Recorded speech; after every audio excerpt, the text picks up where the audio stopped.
This week on To the Contrary. First, mothers rallying against police shootings. Then, sexual assault on and off campus. Behind the headlines, girls living as boys, a secret tradition in Afghanistan.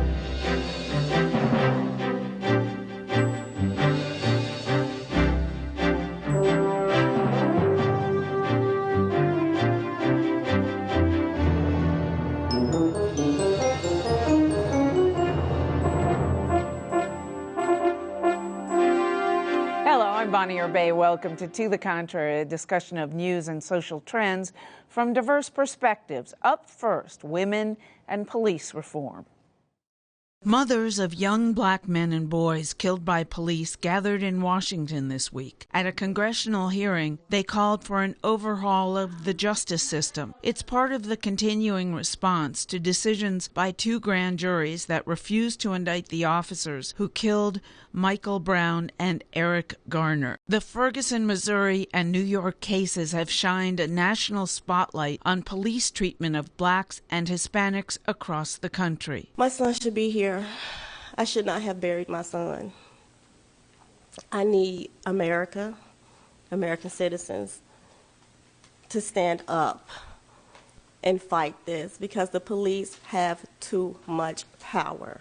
Activist groups Mothers Against Police Brutality and the National Congress of Black Women organized the event. They want law enforcement officers to submit to random drug testing, to wear body cameras, and revise police training, they say, to change perceptions that black men are dangerous criminals. Police accountability is the only viable solution, and we are demanding it nationwide. Demonstrations continue in cities nationwide. So, Congresswoman Norton, will all the protest activity and everything else that's going on around these killings lead to serious police reform? Bonnie, this issue, which has been teeming below the surface for decades, has now found an outlet with social media. It will be sustained, and I believe there will be remedies. Yeah, look, we have to talk about these things. We should talk about these things. I think we're having some good dialogues. We won't all end up agreeing on everything, but I think you're going to see some reforms that everybody does agree on. This has been a gut check for communities. In fact, in my town, political leaders, the NAACP, police have already met. They're exploring these community policing approaches and cameras on street cops. Well, there's no question. The reform is necessary, but we should also include in the dialogue that 40% of black males die from homicide, and they are not all by police officers. All right, but what does that mean in terms of police reform? Well, one of the things that black males are disproportionately in the system or approached by police officers, unfortunately, because of the crime rate and all the other, issues that come along with that. So my point being that, yes, this is important, but I think the bigger picture is that how we're losing black males, overall, and a lot of it is homicide, black on black crime. This is an important issue, and an issue that some of us work on. We have a congressional caucus on black men and boys, for example, in the Congress. I've had one in my own district. But we shouldn't make these things comparable, really apples and oranges. Law enforcement carries a badge. They carry the your imprimatur in mind. So they have a very special responsibility when they carry that badge. We have a problem in our own community. We need to work on that as well. But to confuse those is to confuse this issue. Let's work on that issue, and when we have a show on that issue, let's discuss that issue. But this is about police stops of men and boys in the street because of the color of their skin. That is very un-American. There was a time, maybe 50 years ago, when there would not have been as much outrage. But today, when we've done so much in civil rights, this notion of racial profiling has not come to the surface as it now finally has. Well, but I want to ask you about this because on the one hand, all this makes me wonder, and I hope it's not viewed in any way except as how I mean it, but should white cops be policing black neighborhoods? They certainly should be. Why? Because they're more... and black cops look at should what's be happening policing. Thank you. As a result of this. When I was a kid in D.C., black cops could do very little policing, and it all had to be in black neighborhoods. In America, if you get a job, you should be able to carry out that job anywhere. And I really hope we don't see this as a reflection on our police. We need those police in our districts. The chief of our own police district here is a white woman. She is beloved. Yeah. She is on Twitter. She is on social media. People know that they can call her personally. She has made a connection to the community. You can do that regardless of your class. I see what you're saying, because I know there has been some complaint that in Ferguson there weren't many African-American police officers, and they've had some difficulty in recruiting them, and the question arises, is this an imperative? It is an imperative. That is the strength of America, diversity.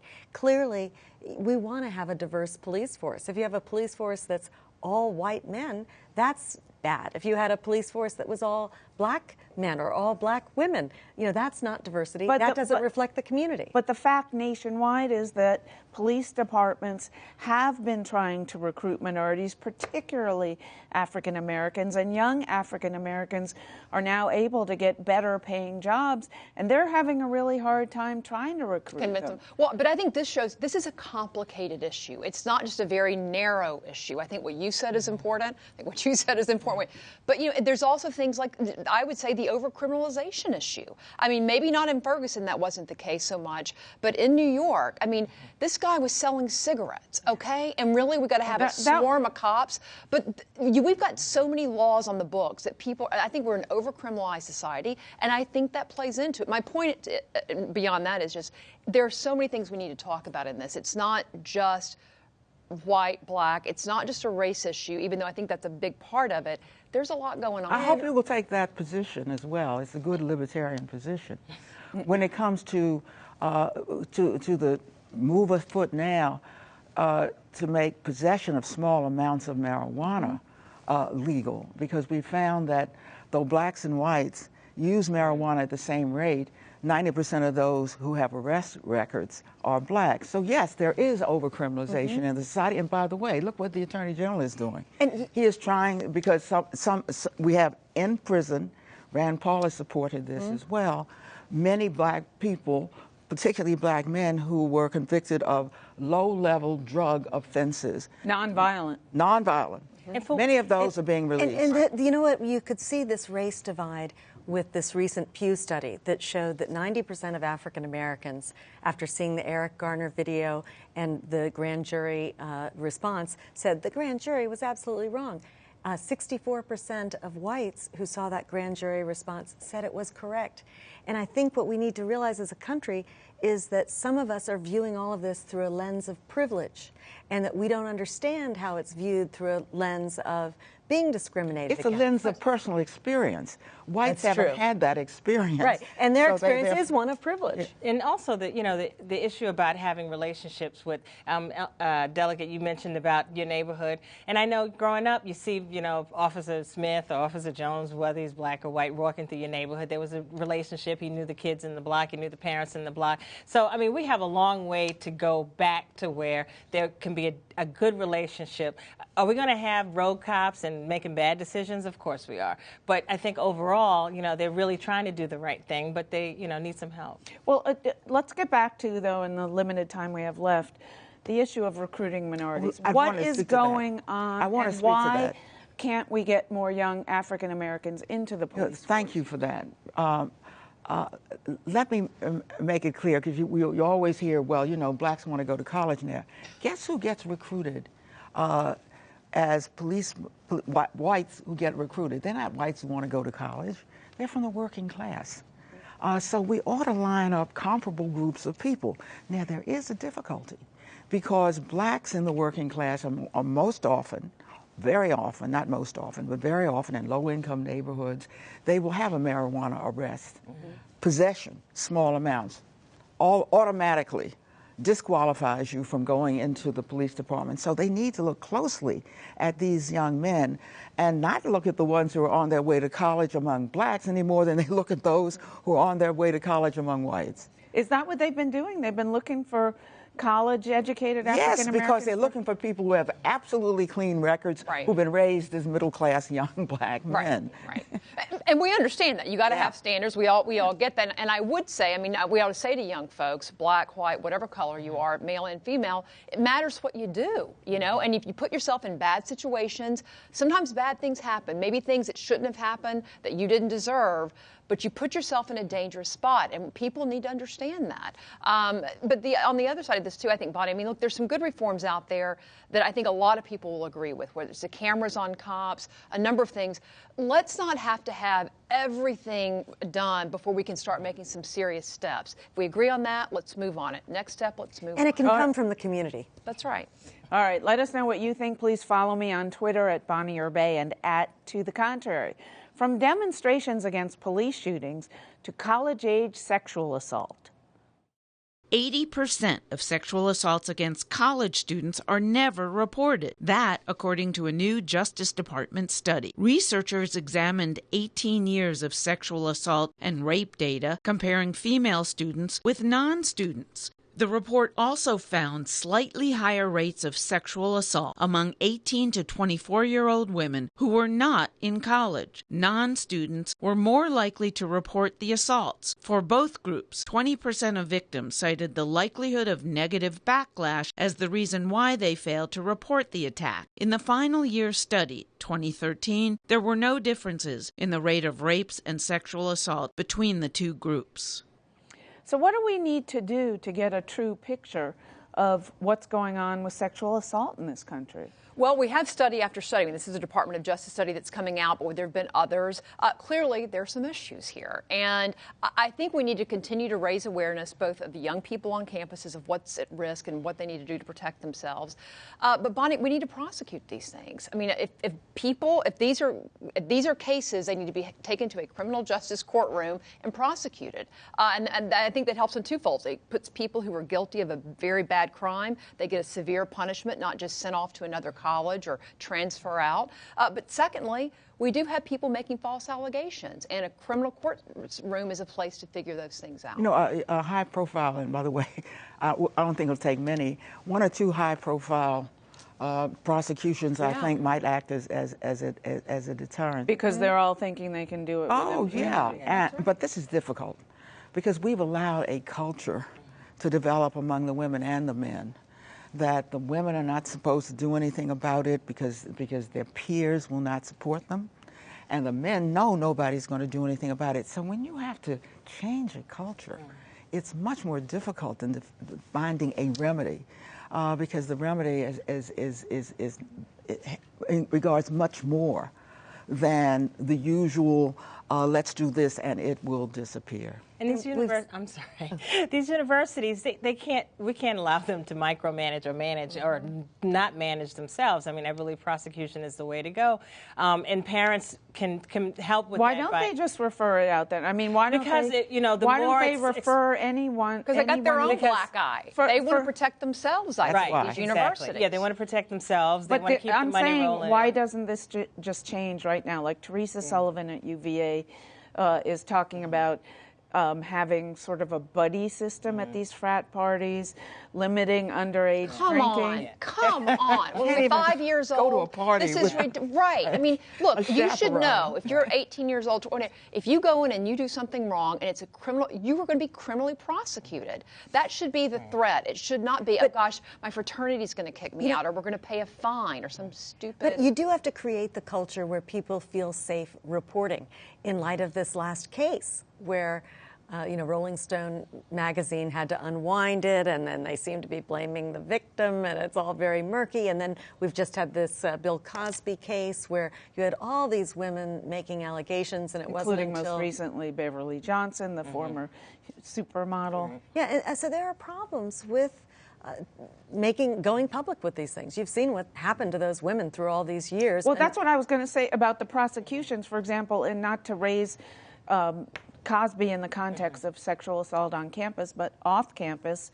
I mean, you had women who, one went to the prosecutor in Philadelphia, and he said, I believe you that something's going on, but there's not enough evidence to take it to a grand jury. Right. A jury. Yeah, I mean, it depends on what the evidence is that's available, but it's a difficult topic because, you know, they should be prosecuted. I mean, I know it's redundant in saying it again, but, you know, and there's no excuse for it. And reporting for women, I mean, you know, we've talked about it a little bit in the past, but I'm still curious as to why women really aren't reporting it. Is it that they're fearful that no one's going to believe them? Is it fearful that they're going to be ostracized and, you know, then, you know, not going to be approached on campus? I mean, we need to get down to in the case of the UVA woman, for example, where Rolling Stone mistakenly did not consult the guy who, of course, was going to deny everything. They didn't consult anybody else. Right, that's part of the problem. They have like one source. Okay, but, you know, how reliable,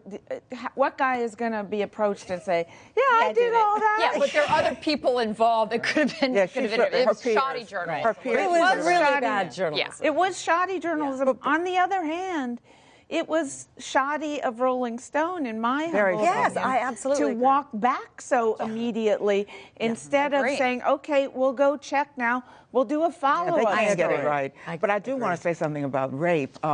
Rape, we finally in this country, it took us almost 10 years to begin to take rape seriously in most police departments. Rape is very hard to prove. Yes. So we can all say about not with very DNA hard to testing prove. now. Huh?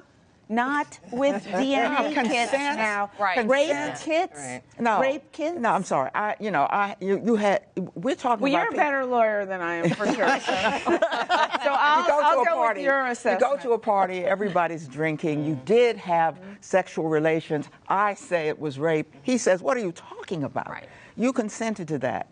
Hard to prove. That's why you need a good, high-profile case that is difficult to come by, but if DAs and U.S. attorneys look for it, they'll find it. But as I just said in the previous segment, take some personal responsibility here, folks. You put yourself in a bad situation. Doesn't mean it's okay that bad things happen, but they might, and you can never take that back. But, you know, I just went to a big Ms. rally where one of the awarding women who are fighting campus rape across the country, this was about 2 weeks ago, and one of the women commented, she said, you know, let's teach men to stop raping instead of telling women not to go out in high heels and short skirts. Okay, well, you let me know when they get that done, and then I'll start wearing my high heels and short skirts again. I mean, come on, take some responsibility. Let me say something in support of what Bonnie just said. I talked to a president of a local college, and what he has done is he's got a training. It's part of orientation. He's trained his faculty, he's trained his security people, and then he said, I got to train these students and let them know, here are the protections that will be here if this happens. You know, these are the situations you can get yourself into. I think that's a great idea because at least they're not walking in straight from high school in a vacuum where maybe it's no accident that these are happening to the kids in their freshman year. And most of them are happening. And it definitely seems like it's being treated differently, you know, because most of the rapes on campuses, they know one another. But, you know, when you're raped outside of the campus by a stranger, then they're ready to move forward with it faster. All right, behind the headlines, Bacha Posh, a secret third gender in Afghanistan. To the contrary spoke with Jenny Nordberg, the journalist and foreign correspondent who uncovered the hidden Afghan practice of raising girls as boys. A Bacha Posh is a girl who is dressed up as a boy and brought up as a boy, essentially. It means literally dressed up like a boy in Dari, which is Afghanistan's second largest language. Nordberg discovered this practice almost accidentally while working on a story on female parliamentarians. When interviewing a politician named Azita, she was introduced to Azita's son, who the family later explained was actually a girl. If you're without a son, you're seen as weak, and you're not only seen as weak, you are in fact weak, and you may have a harder time negotiating a loan or getting a job or getting real estate. This is think of a very old traditional, conservative, patriarchal society. So then if you don't have a son, it's almost better to make one up. Before Nordberg's research and investigation, nothing had been written about this tradition. She turned to international experts. They were skeptical that the practice existed. You have to remember that this is one of the most conservative societies on earth, and one of the hardest societies in which to be a girl and a woman. So gender roles are very fixed. Girls are supposed to look like girls and behave like girls, and boys as boys. And in that sense, the irony of this whole thing is that in such an environment, some parents actually just switch their children into the other gender. Her book, The Underground Girls of Kabul, reveals different women's experiences of growing up as a Bacha Posh. I've interviewed a number of these women now who, in adult age, who've had this experience. And many of them, usually when they've been turned into girls and women before puberty, they've talked about how it left them with some, an empowering experience. What's the harder thing, to grow up in a constant environment of war and insecurity, or to be brought up as the other gender? Maybe gender isn't really the big story here. Nordberg says girls being one of the boys is both a universal and historical phenomenon, often depicted in popular books and movies. You'll see this happening, girls dressing as boys and young women disguising themselves and essentially living as young men throughout these countries where women are oppressed. Since this practice has come to light, human rights activists have questioned what should be done to help them. Yet Nordberg suggests this raises larger questions about the way Westerners view gender and foreign intervention. What we've been trying to do is to start all kinds of gender projects and essentially teach Afghans about human rights. A consequence of that has become that anything human rights, anything women's rights, are now largely seen as a Western idea, a Western intervention, something that stands against men, it stands against Islam, and even if you're a progressive Afghan, male or female, it's very difficult to embrace that because other people might see you as a, foreign collaborator.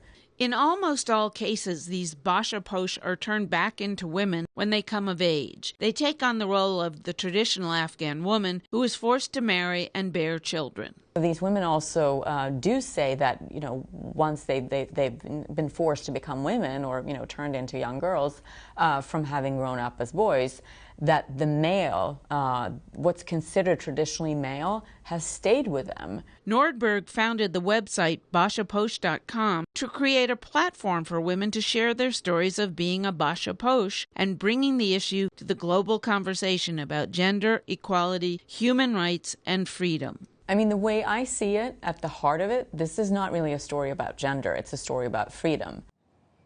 So now that she's uncovered this bizarre practice, what's an American, what's a Westerner to do, if anything, without being seen as intruding on a cultural situation that is only Afghanistan's business and not ours? Well, I don't think we really should do anything.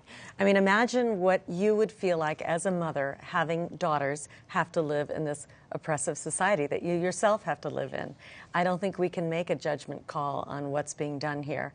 And I know that the State Department is actually hoping to employ the sense of freedom that these women can gain through, seeing what's going on in Western cultures. There's an ideological war going on in the heads of millennials in these Muslim societies.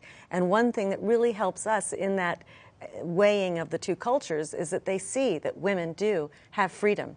There's a platform on the internet called Generation Change, and it has 25 chapters of different Muslim groups of young millennials who talk about freedom and opportunities and the empowerment of women. And I think that's probably where I'd rather see the battleground when it comes to trying to promote our values. So as usual, technology solves everything. I agree. We shouldn't get involved. But that being said, I mean, it seems such a selfish act.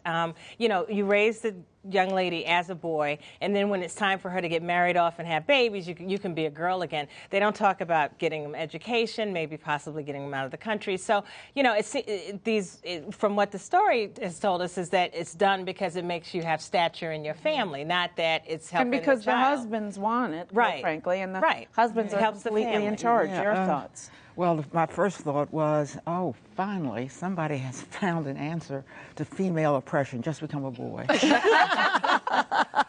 And then I almost wanted to cry because this is such a psychological violation.